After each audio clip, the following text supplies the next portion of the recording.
Baik pemirsa, jumpa lagi dalam program Surabaya Now, program obrolan santai seputar hal-hal yang sedang kekinian dan juga hal-hal seputar zaman now pastinya. Dan saat ini saya sedang berada di Country Heritage Hotel Surabaya yang ada di Jalan Nginden Intan Utara nomor 7 Surabaya. Dan saya juga sudah bersama dengan para bintang tamu yang luar biasa. Kali ini kita akan bicara tentang penyemprotan disinfektan, termasuk benefit dan juga dampaknya bagi kesehatan, pastinya begitu. Oke, langsung saja kita sapa para bintang tamu kita di kesempatan kali ini. Yang pertama dari dunia medis ada Dr. Sukma Sahadewa. Apa kabar, dokter? Iya, kemudian yang paling cantik nih ada Ibu Husnul Khotimah. Beliau adalah Ketua Komisi D DPRD Kota Surabaya. Apa kabar, Bu Husnul? Baik, kita tahu ya saat ini kan lagi gencar-gencarnya karena ada pandemi COVID-19.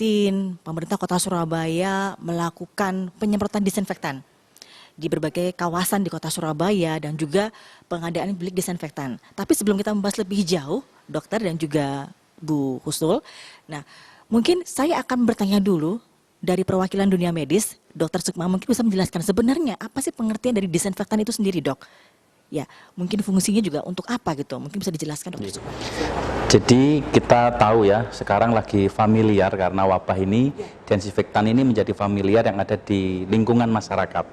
Jadi kalau diartikan secara definisi disinfektan itu itu tidak, infektan itu ada infeksi. Sebetulnya ini adalah cairan dari zat kimia yang mempunyai fungsi untuk membunuh suatu mikroorganisme yang menyebabkan suatu infeksi. Sehingga namanya adalah disinfektan, itu adalah untuk membunuh suatu infeksi yang ada di lingkungan makhluk hidup. Sebetulnya untuk membunuh suatu mikroorganisme yang ada di sekitar kita. Nah, mikroorganisme itu apa, termasuk virus, kuman, bakteri atau? Jadi namanya mikro berarti kan suatu hal yang sangat kecil yang tidak bisa kita lihat.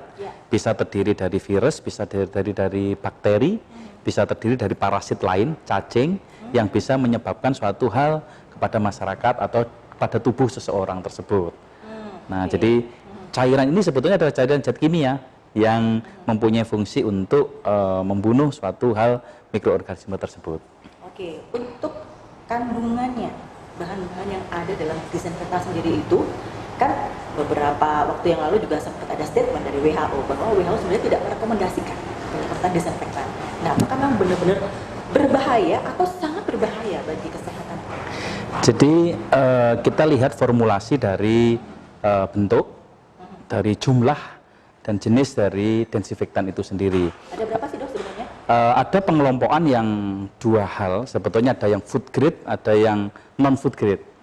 Nah, tetapi namanya kembali pada definisi utama tadi bahwa ini adalah zat kimia di dalam bentuk apapun, kalau terus-menerus masuk di dalam tubuh kita itu akan menjadikan suatu hipersensitivitas di dalam tubuh kita. Nah, termasuk bahwa seseorang juga mengalami suatu hal yang berbeda terkait imunitas, terkait ketahanan tubuh seseorang. Sehingga bila mana cairan zat kimia ini masuk di dalam tubuh kita secara terus-menerus dan berlebihan, sehingga akan menimbulkan suatu side effect kepada tubuh kita. Nah, jadi banyak jenisnya.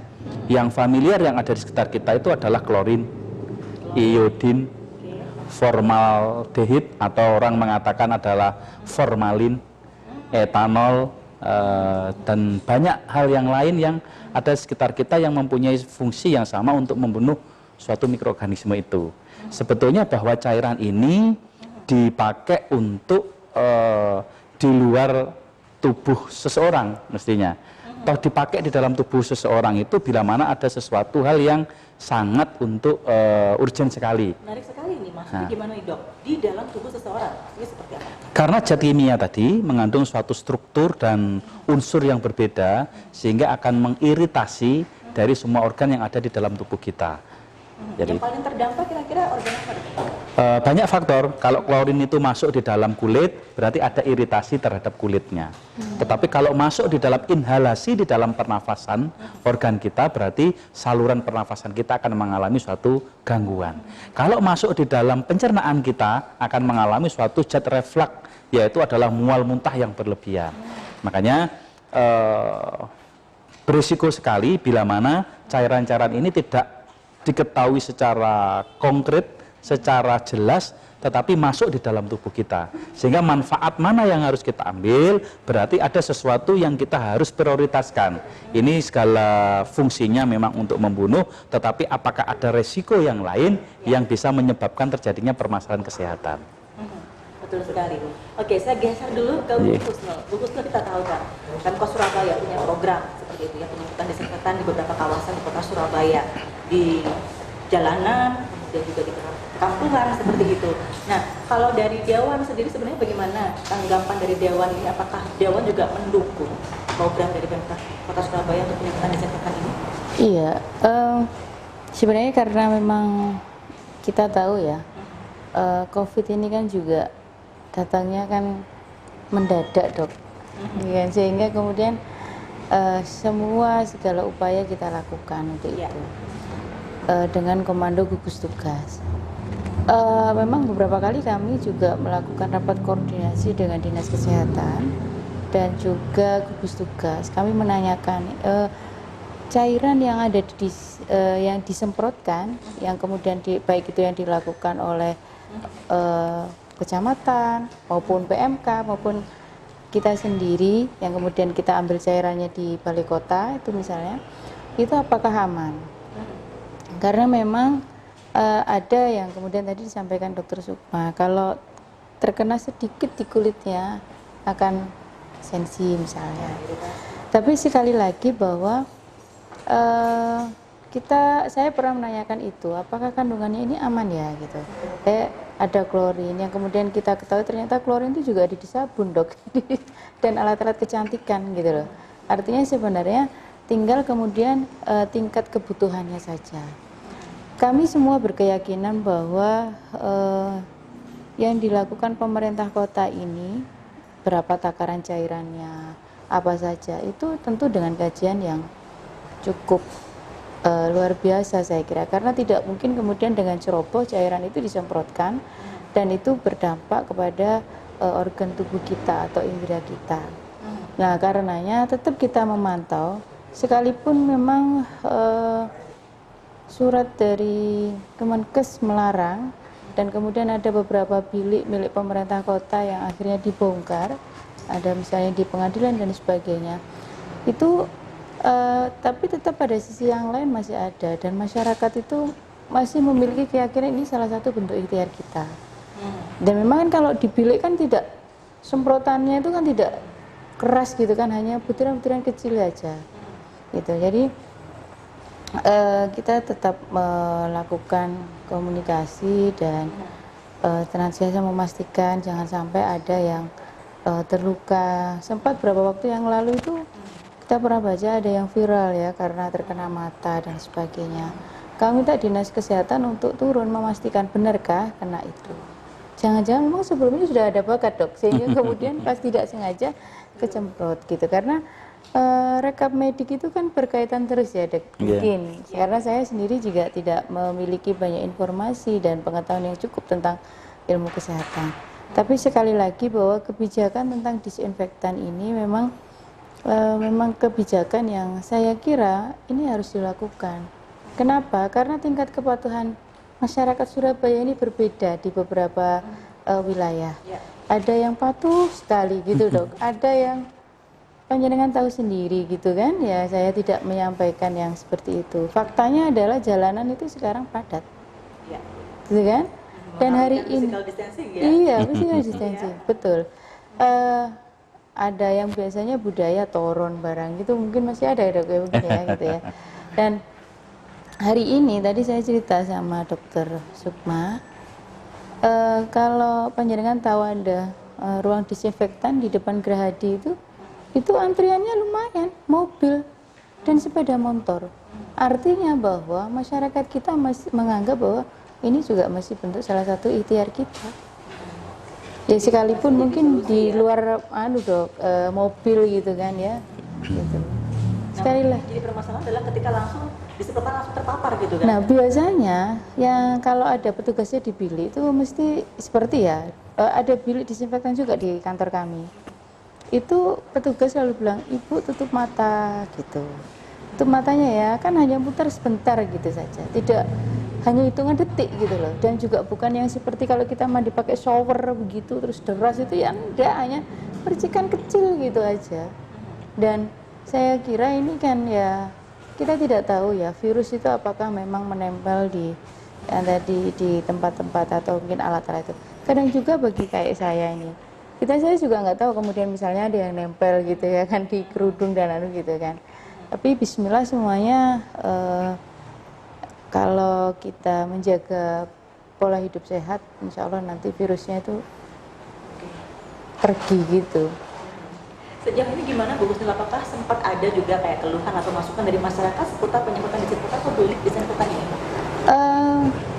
Komposisinya berimbang ya Mbak. Ya, Dok. Jadi ada yang senang, apalagi ada di suatu wilayah yang kemudian itu kalau tangkinya PMK itu kan ngirim gitu ya kan, seperti dia kan pakai skylift gitu ya, seret gitu, seperti kayak dari atas ke deras gitu ya. Seperti hujan gitu Iya ya? seperti itu malah senang warganya, malah ada yang minta gitu, malah ada yang minta. Tapi pada sisi yang lain itu ya juga merasa bahwa ini kok disemprot-semprot terus toh ya gitu juga ada gitu kan. Iya ada. Jadi pada apa ya, tinggal kemudian kita mengambil pada sisi manfaat yang mana. Apalagi semua elemen masyarakat juga bergerak door to door untuk ini. Dan kami pun juga tidak lelah. Bahkan setiap kampung itu rata-rata memiliki alat itu sendiri. Alat sendiri, semprot sendiri secara berkala. Tidak perlu alat yang besar, enggak, semprotan itu kecil aja gitu. Yaitu dalam rangka untuk menjaga dirinya sendiri. Oke. Jadi intinya sebenarnya masih bisa gitu ya, dilakukan lah seperti itu. Oke, kita break sebentar, kita akan kembali lagi nanti. Dan pemirsa, kita akan lanjutkan lagi perbincangan kita di Surabaya Now setelah jeda pariwara berikut. Tetap di Surabaya Now.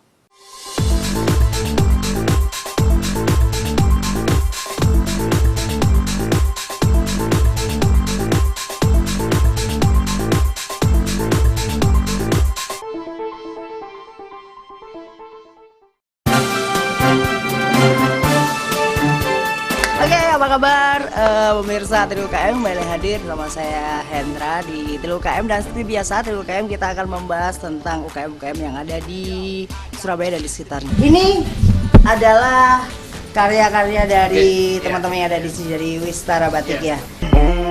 Ya ini ada topi, nggak cuma tadi topi, tadi aku pakai topi apa? Topi apa tadi?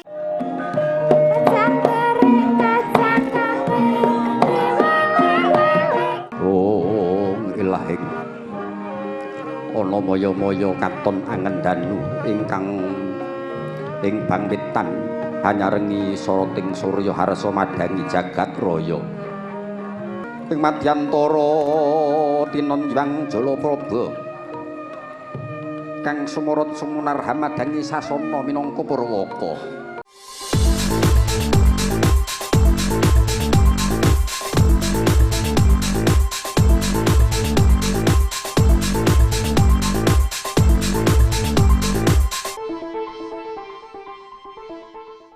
Baik pemirsa, kita masih bersama-sama di program Surabaya Now dan kita masih lanjutkan perbincangan kita dengan Dr. Sukma dan juga Ibu Husnul Khotimah. Oke, saya ke Dr. Sukma. Dokter, saya ingin tahu sebenarnya komposisi atau bahan disinfektan yang aman bagi tubuh itu yang sebenarnya seperti apa sih? Jadi memang kita harus menyesuaikan dari pH dari tubuh tersebut. Makanya kalau memang cairan-cairan itu yang ada diproduksi secara mandiri, kita harus kasih tahu informasi bahwa secara tepat.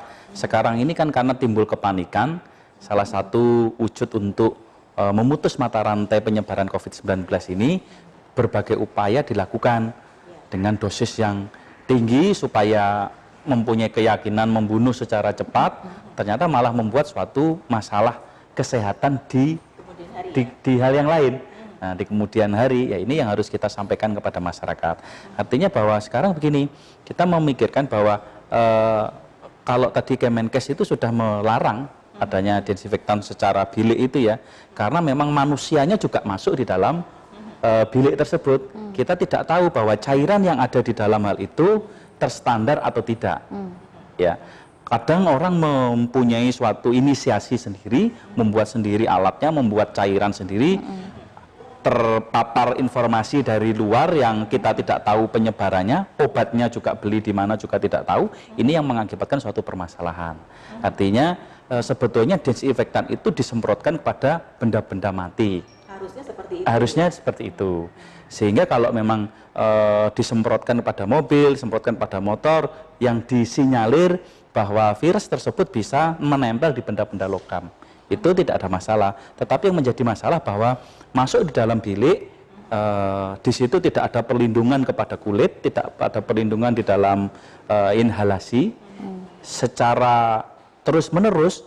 Umpama saja katakanlah pergi ke satu tempat instansi A, ada bilik, sudah keluar, masuk lagi ke tempat instansi yang lain, mungkin ke tempat ibadah, masuk bilik lagi.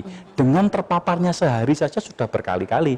Ini mengakibatkan suatu permasalahan yang di kemudian hari tadi.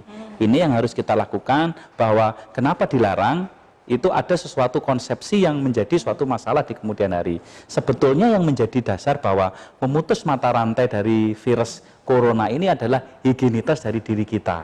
Justru itu yang paling penting. Justru itu yang penting, karena kita ketahui bahwa penularannya melalui droplet. Nah, melalui droplet itu bahwa terpapar langsung, kontak langsung dari sesuatu yang dari luar itu masuk melalui organ-organ tubuh kita, yang paling banyak itu di dalam tangan-tangan kita ini.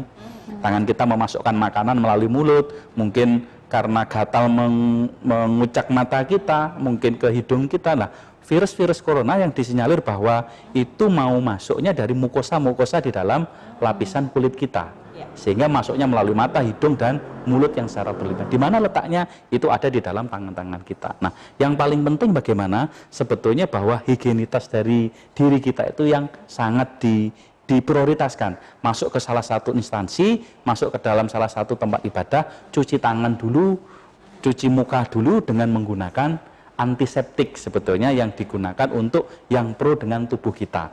Karena di dalam tubuh kita itu ada yang kita sebut adalah flora normal. Flora normal itu adalah mikroorganisme, tetapi yang pro dengan tubuh kita. Jadi kalau itu hilang, flora normal itu adalah menempel di beberapa tempat kulit kita. Kalau itu hilang, akan terisi oleh mikroorganisme yang patologis terhadap tubuh kita. Artinya yang merusak di dalam tubuh kita. Nah, ini yang kita sayangkan, karena menggunakan yang berlebihan tadi menjadikan suatu infeksi yang di dalam tubuh kita secara kontinuitas itu. Oke, Bu Husnul, sebenarnya kalau kita bicara soal disinfektan ya, pada waktu itu kan pasti Pemkot Surabaya juga pasti akan mengadakan pengajuan terlebih dahulu juga ya, akan berkonsultasi dan berkoordinasi dengan DPR juga ya, pastinya begitu. Nah, waktu itu gimana, Bu? Ya ini tadi saya di awal menyampaikan, karena virus ini kan tidak kita duga ya, sehingga kemudian semua pun harus kita akui, kita kondisi gagap untuk menangani ini di awal, Dok. Harus jujur itu kita. Ketika kemudian tiba-tiba kemudian ini menyerang dan sebagainya, itu kemudian kita mulai bersikap. Di awal memang untuk disinfektan itu sepanjang yang kita tahu itu kayaknya mungkin kebanyakan dari CSR yang ada di Kota Surabaya, yang kemudian beliau ini juga turut andil dalam memutus mata rantai penyebaran COVID. Jadi tidak ada anggaran dari APBD yang kemudian digunakan untuk pembelian bilik-bilik itu. Nah, sehingga kemudian karena ini bentuk partisipasi akademisi kan, itu kan tidak hanya Pemkot, Pak, ada yang dari universitas apa, kemudian beliau juga bikin gitu. Nah, semuanya itu tentunya kemudian terukur ya, jadi terukur baik secara cairan maupun kondisi kemudian dan biliknya. Sekali lagi memang saya juga memantau di beberapa titik sebenarnya bilik-bilik itu juga sudah tidak ada, berkurang lah dibandingkan dengan saat di awal. Artinya kita semuanya bersepakat ketika kemudian Kementerian Kesehatan mengeluarkan surat begitu ya, yang kemudian mengatakan bahwa itu dilarang. Tapi pada sisi yang lain, masyarakat kita ini masih ingin dilakukan penyemprotan di rumah-rumahnya gitu loh. Psikologis mungkin mereka merasa safe ya. Iya. Oke. Tapi sekali lagi yang disampaikan Dr. Sukma itu juga tidak kalah penting, gitu ya. Mohon maaf sekali lagi bahwa kalau ngomong tingkat kepatuhan pakai masker aja. Hari gini coba kita bisa tanya, satu orang atau dia yang kita lihat, kita tanya, apakah punya masker? Pasti tidak ada satupun yang akan mengatakan saya belum punya. Karena masker sekarang ini seperti Langka. sangat mudah didapat. Semua orang ingin berbagi. Bahkan ketika misalnya kita masuk gitu ya, nggak bawa masker, masker kita tertinggal atau belum terpasang, itu orang sudah buru-buru mau memberikan. Sebenarnya tingkat untuk bersama-sama memutus mata rantai ini ada.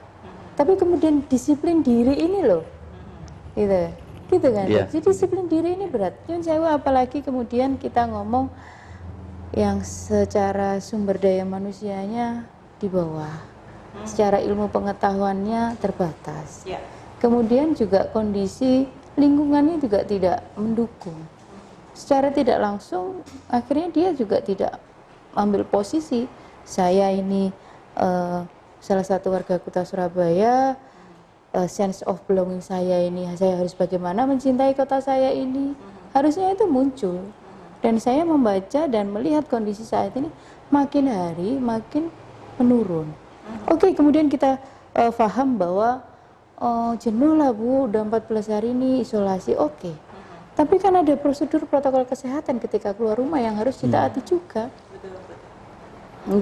Kita semuanya memahami lah bahwa 14 hari di rumah, WFH, tidak hanya kita yang WFH, anak-anak juga WFH gitu kan, dan semuanya.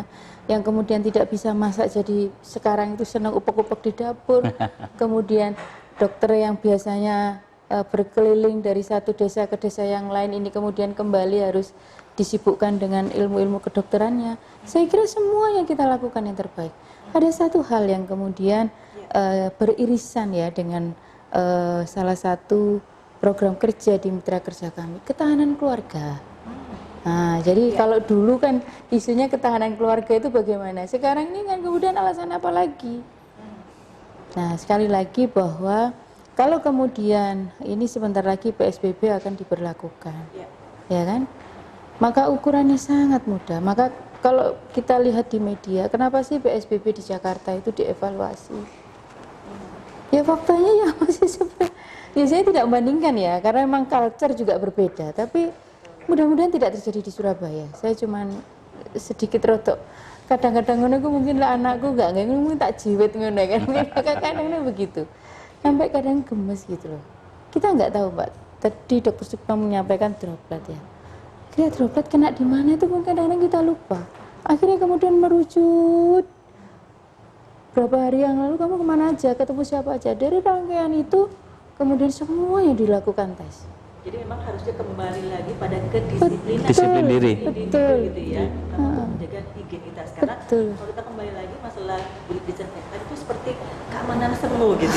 Seolah-olah seperti itu sudah tersemprot, terus sudah aman gitu ya, enggak padahal gitu ya. Tapi kenyataannya memang di beberapa negara lain banyak sekali masih menggunakan seperti itu. Gimana Dok?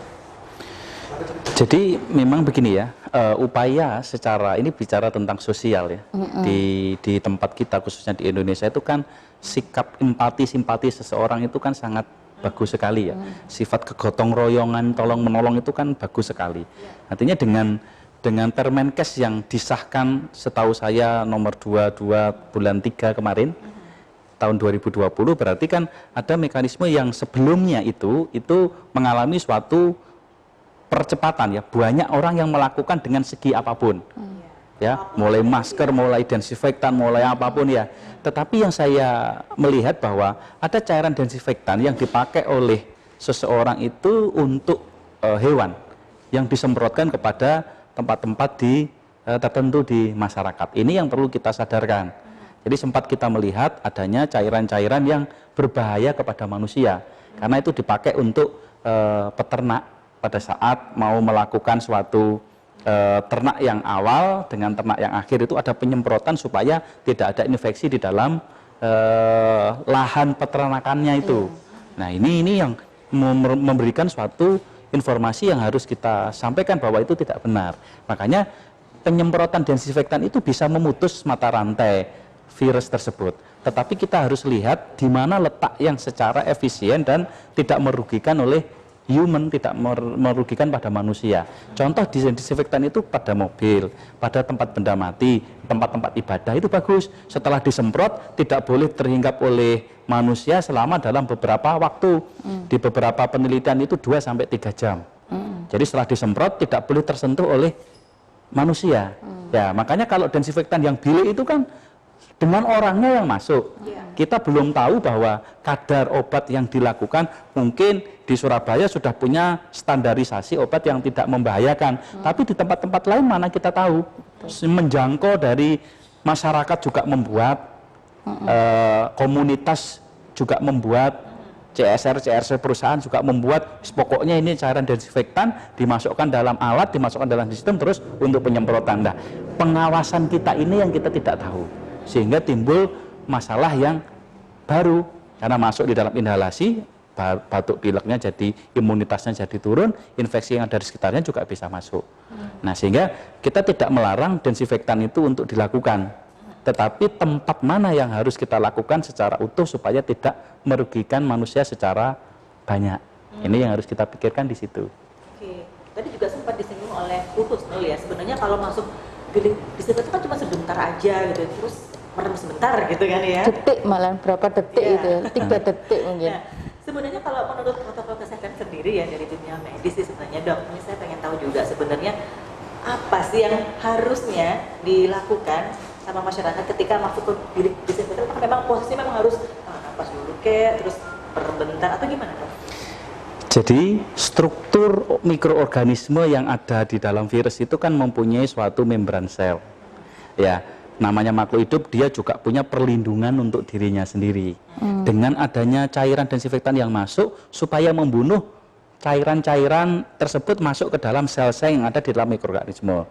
Jadi kalau disemprot sebentar tetapi tidak menyebabkan membunuh terhadap kuman, infeksi, virus tersebut juga tidak terpengaruh secara optimal sebetulnya. Sebetulnya begitu ya? Ya, sehingga apa yang harus kita lakukan pada saat masuk di dalam desinfektan itu tentu ada suatu zat kimia yang masuk di dalam tubuh kita. Meskipun sebentar, ya kalau sekali sehari, tetapi kalau berkali-kali, semua orang mempunyai protap yang sama, masuk ke kantor seperti Bu Kustul gitu kan bolak-balik ya Bu. Datang, keluar sebentar, terus masuk lagi, sempat lagi ya Bu. Awalnya ya ini saya udah. Ketika bilik itu ada, semua penasaran. Asli, termasuk saya pribadi. Gitu ya kayak, kok ada bilik gitu ya kayak pintu ajaib Doraemon gitu. Apa iya gitu. Benar kalau kemudian kita halu ya. Bahasanya halu begini. Oh, oke lah gitu. Namanya juga kita ini ya minim informasi tentang kedokteran, virus itu gimana dan sebagainya. Saya ini kan harus banyak belajar dengan dokter Supon. Jadi kemudian kita ini kan juga penasaran itu kalau masuk gimana ya, disemprotnya dari atas kayak shower gitu kali ya, apa bagaimana gitu. Tapi kemudian ketika dipasang di beberapa titik, awalnya itu saya mencoba di kantor partai, kemudian di kantor DPRD. Ya tidak, ya hanya mungkin putranya hanya berapa gitu ya dok ya yang tersebut gitu. Jadi gimana dok harusnya? Kalau saya dari segi kesehatan secara efektivitas belum ada yang meneliti, ya, sehingga nanti bisa dilakukan untuk penelitian lebih lanjut. Tetapi dengan peraturan Kemenkes itu sudah dihentikan, berarti ada pola lain yang kita harus bisa berikan. Sebelum penghentian itu berarti itu salah satu ikhtiar, salah satu usaha yang kita bisa lakukan kepada masyarakat. Artinya bahwa masyarakat yang ada di sekitar kita itu bila mana ada penyemprotan itu menjadi minimal kepanikan yang ada di sekitar. Ya, sebetulnya desinfektan yang disemprotkan ke nyun sewu, ke jalan raya, ke apa, secara otomatis sebetulnya yang membunuh infeksi bakteri yang ada di jalan raya itu. Kontak terhadap manusia kan juga jarang. Kontak manusia itu ada di dalam tempat kerja, rumah, kantor, dan lain-lain. Mestinya di dalam tempat-tempat yang disinggahi manusia yang semakin banyak itu yang diberi prioritas lebih dibanding yang lainnya. Tetapi kembali lagi bahwa apakah itu efektif atau tidak, secara garis besar efektif, tetapi tidak optimal untuk membunuh suatu infeksi yang ada di dalam lingkungan masyarakat. Artinya bahwa kalau kita melakukan desinfektan, kita mencari titik temu karena ini beresiko zat kimia, tentu harus kita lakukan secara optimal dan mengandung resiko yang minimal. Ini yang harus kita sadarkan kepada masyarakat. Nah, yang paling penting sebetulnya begini, adalah memberikan suatu higienitas diri kita dengan baik.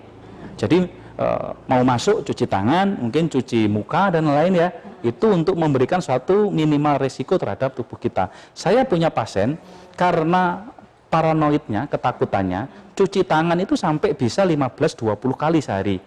Jadi tangannya itu datang ke tempat kami dengan keriput yang berlebihan.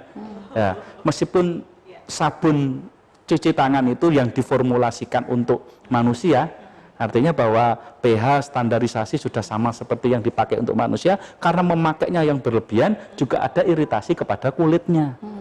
Nah ini muncul masalah baru. Nah tadi kalau desinfektan itu kita tidak informasikan secara detail, masuk ke beberapa bilik, semuanya bilik-bilik setiap hari dengan resiko yang terpapar sedemikian rupa, zat kimia yang masuk di dalam saluran pernafasan kita akan menjadi suatu masalah yang di kemudian hari. Tapi harus merem ya dok ya? Harus merem tahan nafas atau gimana dok?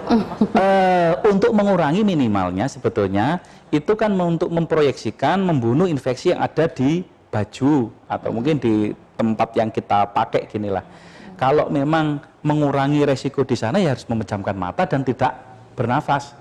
Karena pada saat menafas butiran-butiran terhirup, apalagi cairan itu masuk ke dalam mukosa, hidung, mulut, mata kita akan mengalami satu iritasi yang lain.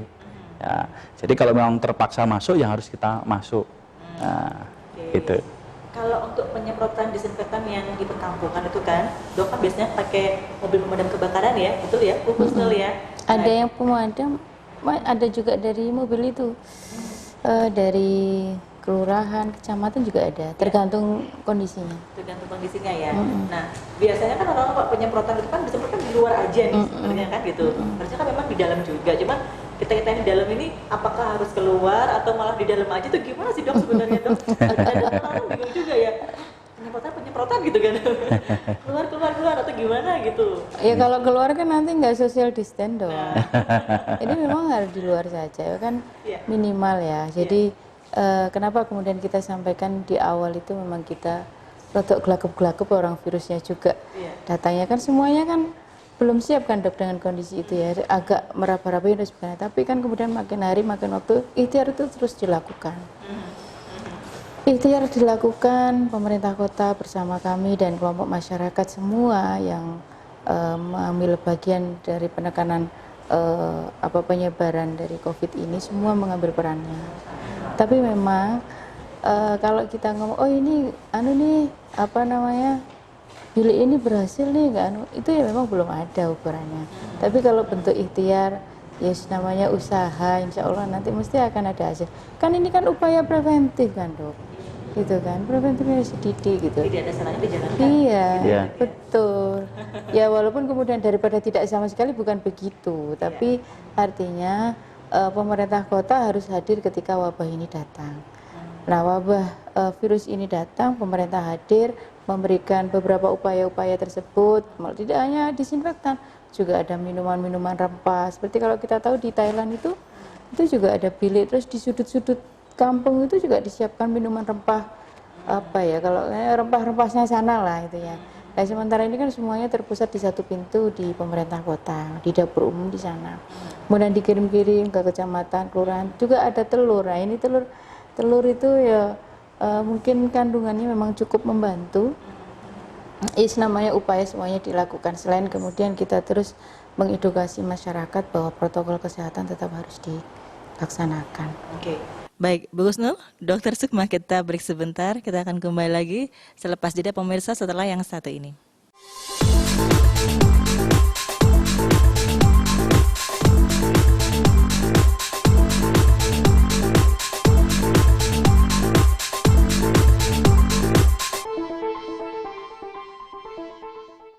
Ridu ini romingkah ke Prabon kawalik pondok sarana pitenah sinawang dening para kawula kaya iku putra yang Brahma kang sejati kang wis bisa mbelani marang negara naik sejati jroning praja malih peteng datang wonten pangaribawane cahya bocah wis lenggah hampar sang brandal.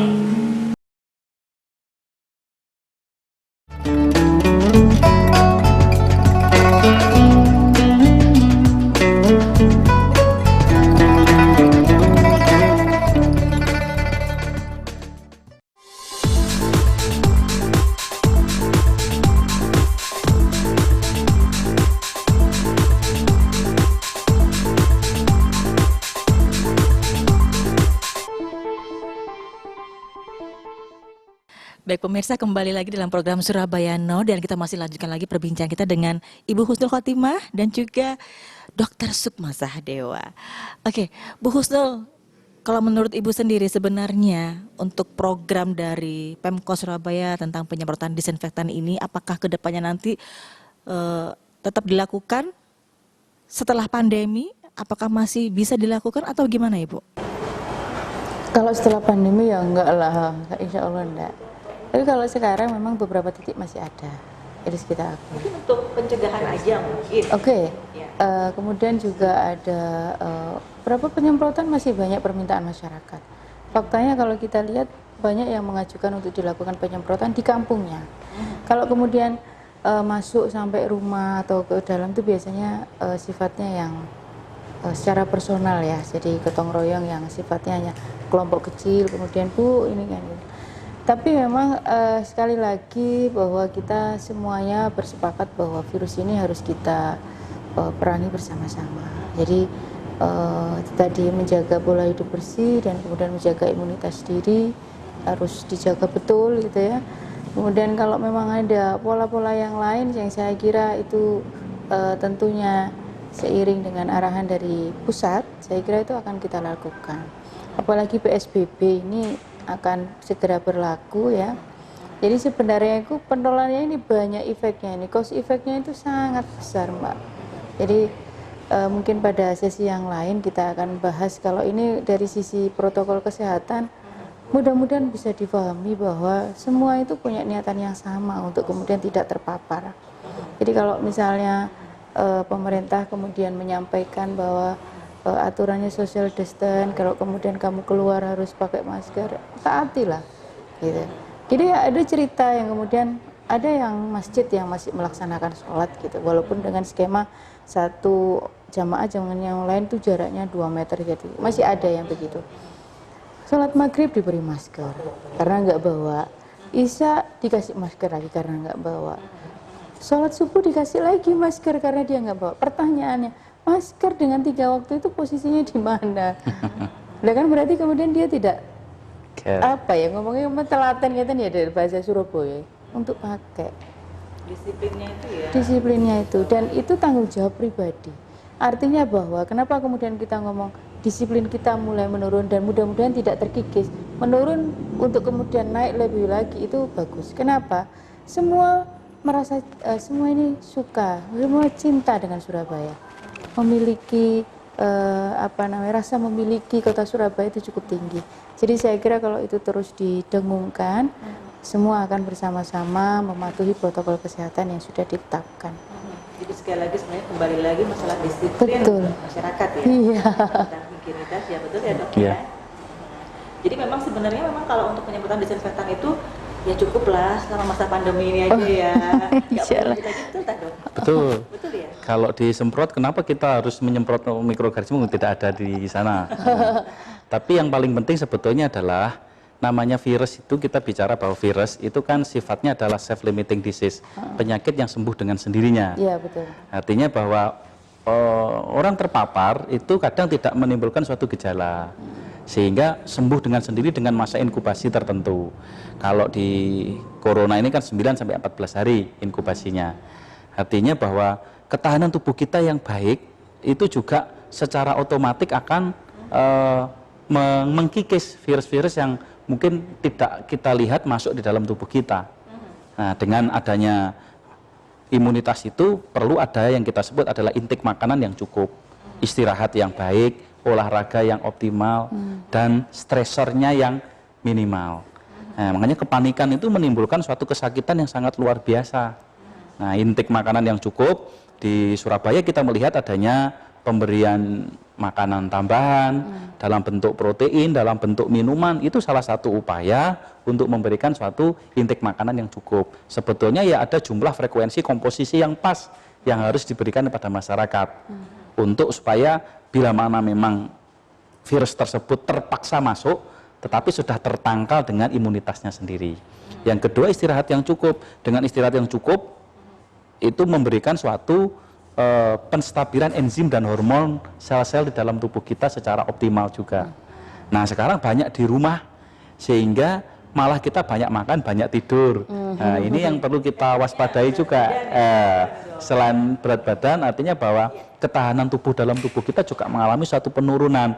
Makanya olahraga yang kontinuitas itu supaya apa? Memproduksi sel-sel di dalam tubuhnya secara optimal.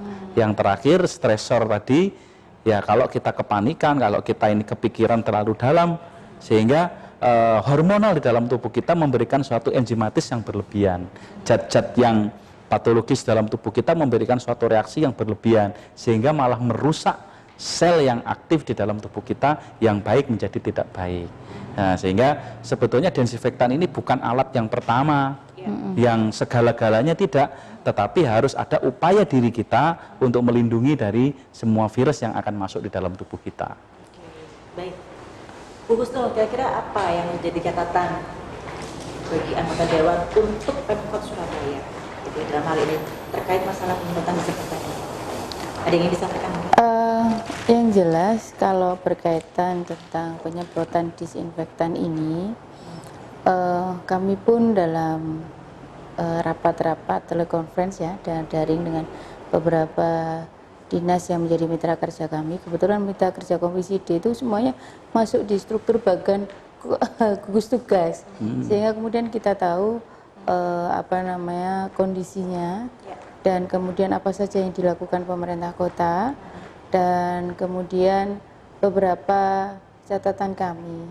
Sekali lagi semuanya saya kira patutlah kita mengapresiasi langkah-langkah yang dilakukan pemerintah kota.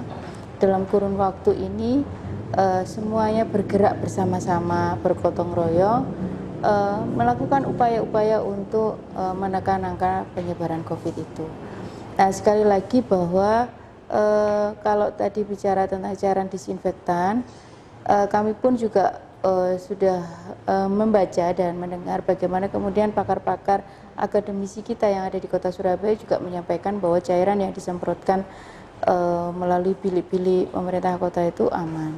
Nah, ukurannya nanti kemudian tingkat keamanannya berapa dan sebagainya itu kan saya kira kan mereka juga melakukan riset yang tidak sebentar, karena memang cairan itu ya kalau riset itu ya lumayan lama. Tapi sekali lagi kita garis bawahi bahwa upaya yang kita lakukan semata-mata ini untuk menjaga warga Kota Surabaya. Ya. Kalau dari Dr. Sukma sendiri, mungkin ada yang ingin di-highlight untuk pemerintah Kota Surabaya? Kembali saya sampaikan bahwa tetap menjaga higienitas diri masing-masing, ikuti instruksi yang ada di dalam pemerintah, dan melakukan desinfektan itu dengan cara yang aman dan sesuai dengan anjuran yang ada. Artinya bahwa bukan berarti desinfektan setelah didesinfektan itu segala-galanya akan menjadi tidak terjangkit suatu virus ataupun yang lainnya. Tetapi tetap kita waspada bahwa virus ini bisa menyerang kepada semua pihak, kepada masyarakat, penularannya sudah banyak diketahui di masyarakat. Ini yang harus kita perhatikan adalah bagaimana menjaga higienitas diri kita masing-masing dan menjaga hubungan sosial kita dengan masyarakat yang harus kita jaga jarak dulu agar tidak terkontaminasi dengan satu dengan yang lainnya. Baik. Gitu. Kalau untuk Bu Husnul, untuk masyarakat apa yang ingin disampaikan? Kami menghimbau bahwa physical distance dan juga protokol kesehatan tetap kita patuhi. Sekalipun kemudian berapa kemarin sempat diinfo dari pemerintah Jawa Timur bahwa kemarin 0 dok, tapi kemudian hari ini ada sedikit gitu ya. Tapi sekali lagi bahwa ukurannya tidak seperti itu. Ukurannya adalah ukuran bagaimana kita ini bersama-sama menjaga pola hidup bersih, tidak hanya pada masa pandemi ini, tapi selama kita hidup. Iya, kebiasaan mencuci tangan, kemudian tadi kalau dokter ngomong higienitas diri, yang tahu kan diri kita sendiri gitu kan. Jadi ukurannya adalah bagaimana semua diri kita, semua kita lakukan, kita upayakan mulai dari diri kita sendiri dan dari mulai hal yang kecil, cuci tangan, kemudian kalau keluar rumah segera berganti baju, jangan menyentuh yang lain, kita bersihkan dulu tubuh kita gitu kan, berganti baju yang bersih dan sebagainya. sebelum ketemu dengan keluarga yang lain. Ini salah satu protokol-protokol kesehatan sederhana yang saya kira saya pun juga pernah mendapatkan ilmu ini kalau zaman dulu. Orang kalau dulu itu orang Jawa gitu dong, kalau dari luar kan mesti Cuci tangan, cuci kaki. Betul kan dok ya, cuci tangan, cuci kaki. Bahkan kalau di desa-desa itu ada lumbung air yang di depan Iya. rumah. Padasan ya. Padasan gitu, padasan. Nah ini kan kita kembali lagi masih harus diingatkan seperti itu. Tapi semua optimis pandemi ini akan segera berakhir. Insya Allah nanti Ramadan ini menjadi momentum untuk muhasabah diri, termasuk juga tidak hanya bulannya yang suci, tapi mudah-mudahan kita juga membiasakan diri dengan pola hidup bersih. Baik, terima kasih Bu Husnu, Dr. Sukman. Terima kasih sudah hadir di Surabaya Now. Terima kasih juga untuk edukasinya pada kesempatan kali ini. Semoga apa yang kita bahas ya pada kesempatan kali ini juga bermanfaat bagi semuanya tentunya. Oke, demikian Surabaya Now untuk edisi kali ini. Saya Faria May, mohon pamit. Terima kasih untuk kebersamaannya. Salam Surabaya TV.